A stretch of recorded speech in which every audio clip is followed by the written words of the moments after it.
Welcome to and my ERP. इस video में हम सीखेंगे कि किस तरीके से प्रिवेंटिव मेंटेनेंस कॉन्फ़िगर करते हैं सिस्टम में और उसका यूज़ क्या है और किस तरीके से ऑटो पीएम की कॉल लॉग होती है। तो जब हमारा एएमसी बिजनेस होता है उसके अगेंस्ट हम कस्टमर को कमिट करते हैं कि हम आपको पीएम देंगे। तो पीएम देने से पहले हमें सिस्टम में कॉन्फ़िगर करना पड़ता है कि किस-किस टाइप के हम पीएम देते हैं। तो सबसे पहले पीएम क्रिएट करने के लिए हमें सेटिंग पे जाना रहता है।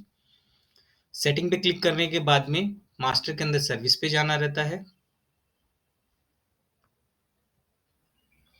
तो जैसे ही मास्टर पे क्लिक करूंगा यहाँ पे एक सर्विस का टैब दिखाई देगा, उस सर्विस पे क्लिक करूंगा और वहां पे प्रिवेंटिव मेंटेनेंस क्रिएट करने का ऑप्शन दिखाई देता है। तो यहाँ पे मैंने क्लिक किया सर्विस पे। सर्विस के अंदर मेरे को दिखाई देगा प्रिवेंटिव मेंटेनेंस। तो यहाँ पे मेरे को प्रिवेंटिव मेंटेनेंस दिखाई दे रहा है। जैसे ही मैंने इस पे क्लिक किया यहाँ पे आपको इंडेक्स व्यू दिखाई देगा, जितने भी पीएम हमने क्रिएट किए हुए हैं ईआरपी पे वो हमें यहाँ पे दिखाई देंगे।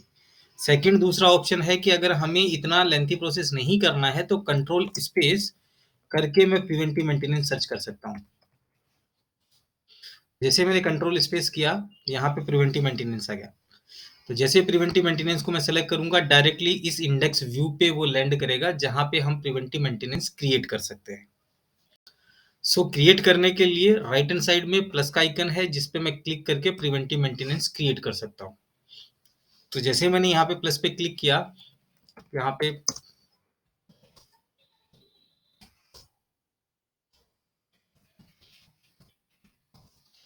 ठीक है, ये मैंने पीएम का नाम दे दिया। अब पीएम के अंदर भी दो टाइप है। एक फिक्स पीएम हो गया, तो फिक्स पीएम के अंदर आप डाल सकते हो मंथली देना है, डेली देना है, जो भी मंथ में कितने महीने से देना है, 1 महीने से देना है, 2 महीने से देना है, 3 महीने से देना है, जो भी देना है वो आप यहाँ पे सेलेक्ट कर सकते हैं। दूसरा फ्लेक्सिबल होता है जिसके अंदर आप ये सेलेक्ट कर सकते हैं कि नंबर ऑफ काउंट। अगर जो भी डिवाइस का अगर हम प्रिवेंटिव मेंटेनेंस दे रहे हैं तो अगर उसके अंदर काउंट निकलता है, अगर उसके अंदर मीटर होता है, अगर उसके अंदर रीडिंग होती है, तो कितने रीडिंग के बाद में हमें उसको पीएम देना है। तो मैंने यहाँ पे फॉर एग्जांपल 500 डाल दिया और यहाँ पे डाल दिया मैंने 3 मंथ। अब जब भी मेरा कन्वर्ट टू कॉन्ट्रैक्ट हो जाएगा उसके बाद में दोनों में से जो पहले हो जाता है, या तो मेरा 500 काउंट पहले हो जाएगा या 3 महीने काउंट हो जाएंगे। तो अगर 3 महीने काउंट हो गए तो मेरा पीएम का कॉल लॉग कर देगा, अगर 500 है तो 500 का कॉल लॉग हो जाएगा। तो इससे दोनों में से जो अर्लियर होगा उसके हिसाब से पीएम का कॉल लॉग हो जाता है। फिक्स के अंदर रहता है, फिक्सली हमें जो पीएम देना है वो कि मंथली 3 महीने में एक बार पीएम देना है। तो जो भी पीएम हमें क्रिएट करना है, पीएम फॉर एचपी मंथली ऐसे करके मैंने क्रिएट कर दिया और सेव कर लिया। तो इस तरीके से मैं मल्टीपल पीएम क्रिएट कर सकता हूं सिस्टम में। जैसे ही मेरा पीएम क्रिएट हो गया, देन अब ये पीएम जो होता है वो कनेक्ट कैसे होता है, तो उसके लिए मैं सीआरएम सेल्स में जो कोटेशन होता है उसके टाइम में कनेक्ट कर सकता हूं, या फिर कस्टमर का कॉन्ट्रैक्ट बनने के बाद में लाइन आइटम वाइज भी आप उसको कनेक्ट कर सकते हैं। सो लाइक मैं यहाँ पे गया और यहाँ पे जाके मैंने एमसी का प्रपोजल देना है किसी को। तो जैसे ही मैं एमसी का प्रपोजल दूंगा तो जो लाइन आइटम होता है उसके अगेंस्ट मैं पीएम सेलेक्ट कर सकता हूँ। तो यहाँ पे मैं गया और यहाँ पे जाके मैंने एक डिवाइस सेलेक्ट की। डिवाइस का मेरे को क्या पीएम देना है, तो कॉम्प्रेहेंसिव नॉन कॉम्प्रेहेंसिव मैं यहाँ से सेलेक्ट कर सकता हूँ। क्वांटिटी कितनी है, अमाउंट कितना है, प्रिवेंटिव मेंटेनेंस क्या है। मैंने यहाँ पे डाला था पीएम एचपी, ऐसा कुछ डाला था मैंने, पीएम फॉर एचपी मंथली। और यहाँ पे मैंने सेलेक्ट किया था 3 महीने, तो 3 महीने में एक बार कॉल लॉग होगा, तो मैंने इसको यहाँ पे सेलेक्ट कर लिया। अगर कोई दूसरा प्रोडक्ट होगा तो दूसरा प्रोडक्ट मैं सेलेक्ट करता हूँ, यहाँ पे लैपटॉप। जैसे मैंने यहाँ पे लैपटॉप सेलेक्ट किया, यहाँ पे कॉम्प्रेहेंसिव नॉन कॉम्प्रेहेंसिव सेलेक्ट कर सकता हूँ।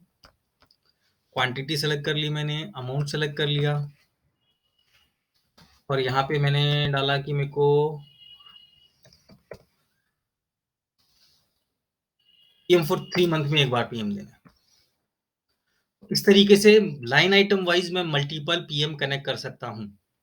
अब इसका कॉल लॉग होगा जो ये पीएम फॉर एचपी मंथली है उसके हिसाब से, और 1000 का जो होगा वो 3 महीने से एक बार। अब ये हमारा कन्वर्ट टू कॉन्ट्रैक्ट हो जाता है। कन्वर्ट टू कॉन्ट्रैक्ट होने के बाद में सिस्टम उसका ऑटोमेटेड कॉल लॉग करता है।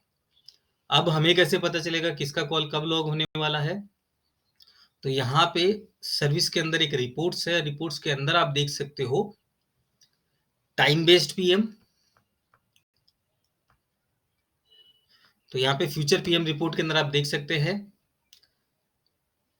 एक होता है टाइम बेस्ड पीएम, दूसरा होता है average based PM. Time based PM का मतलब ये होता है कि जो भी हमने टाइम डाला है 1 महीने से, 2 महीने से, 3 महीने से, तो उसका कॉल यहाँ पे दिखाई देगा कि किसका कॉल कब लॉग होने वाला है। तो ये वीकेएस ग्रुप है, ये डिवाइस है, इसका सीरियल नंबर है, मॉडल नंबर है, और यहाँ पे दिखाई दे रहा है कि 11 तारीख को इसका कॉल लॉग हो जाएगा। तो अगर आपको प्लान करना है एडवांस में, तो भी आप यहाँ पे देख सकते हैं 11 तारीख को ये 3 कॉल लॉग होने वाले हैं। तो ये हो गया आपका टाइम बेस्ड। एवरेज बेस्ड जहाँ पे हमने डाला था काउंट, अगर 500 काउंट है तो जो भी काउंट होगा, काउंट के बेस पे यहाँ पे आपको दिखाई देगा कि उस काउंट के बेस पे इसका पीएम का कॉल लॉग होने वाला है। सो इस तरीके से आपका पीएम चलता है, time based and average based. जब ओपन सर्विस में जाते हैं तो वहां पे आपको दिखाई देगा कि कितने पीएम के कॉल सिस्टम ने ऑलरेडी ऑटोमेटिकली लॉक कर दिए हैं, जो आपको सर्विस देना बाकी है। तो यहाँ पे पीएम में जाके आप देख सकते हैं कि कितने पीएम के कॉल सिस्टम ने लॉक कर दिया है। उसका प्लान कर सकते हो, इंजीनियर को दे सकते हो, और टाइम पे वो पीएम हम क्लोज करवा सकते हैं। अगर लगता है एक ही कस्टमर का मल्टीपल पीएम, मल्टीपल डिवाइस से मल्टीपल पीएम क्रिएट हुए हैं, तो यहाँ से आप सेलेक्ट करके एक साथ मास अपडेट करके असाइन कर सकते हैं, वन बाय वन भी आप असाइन कर सकते हैं। तो इस तरीके से आप डायनेमिक पीएम यूज कर सकते हैं सिस्टम के थ्रू। Thank you.